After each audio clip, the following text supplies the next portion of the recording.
ఏపీని పారిశ్రామిక రంగంలో అగ్రగామిగా తీర్చిదిద్దడమే సీఎం జగన్ లక్ష్యమన్నారు ఎమ్మెల్యే వాసుపల్లి గణేష్ కుమార్. విశాఖలోని ఎమ్మెల్యే కార్యాలయంలో మీడియాతో మాట్లాడిన వాసుపల్లి, రాష్ట్ర ప్రభుత్వం విశాఖలో అత్యంత ప్రతిష్టాత్మకంగా నిర్వహిస్తున్న గ్లోబల్ ఇన్వెస్ట్మెంట్ సమ్మిట్ ఈ నెల 3-4 తేదీల్లో జరగనుందని, ఈ సమ్మిట్లో భారతదేశంలోని 35 అగ్రశ్రేణి కంపెనీల చైర్మన్లతో పాటు 24 దేశాలలోని రాయబారులు హాజరవుతారని తెలిపారు. ఈ కార్యక్రమాన్ని విజయవంతం చేయాలని కోరారు ఎమ్మెల్యే వాసుపల్లి.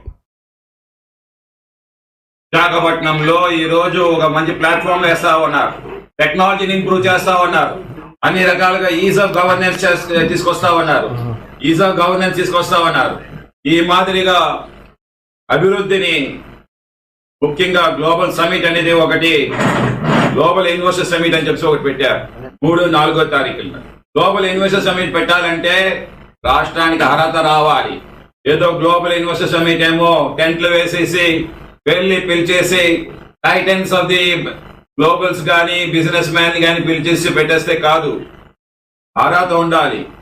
4 times కన్సిక్యూటివ్ గా ఈరోజు భారతదేశంలో ఈజ్ ఆఫ్ గవర్నెన్స్ లో నంబర్ 1 స్థానం వచ్చింది మన ఆంధ్ర రాష్ట్రం. రెండోది GDP, gross domestic product.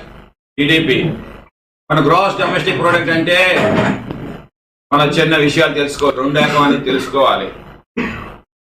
Gross domestic product అనేది ప్రతి ఒక్క భారతదేశమే కాదు, రాష్ట్రాలు కూడా ఈరోజు సెంట్రల్ స్టాటిస్టిక్స్ ఆఫీస్ ఏమో రిలీజ్ చేస్తూ ఉంటది సంవత్సరానికి 4 సార్లు 4 పర్యాయాలు.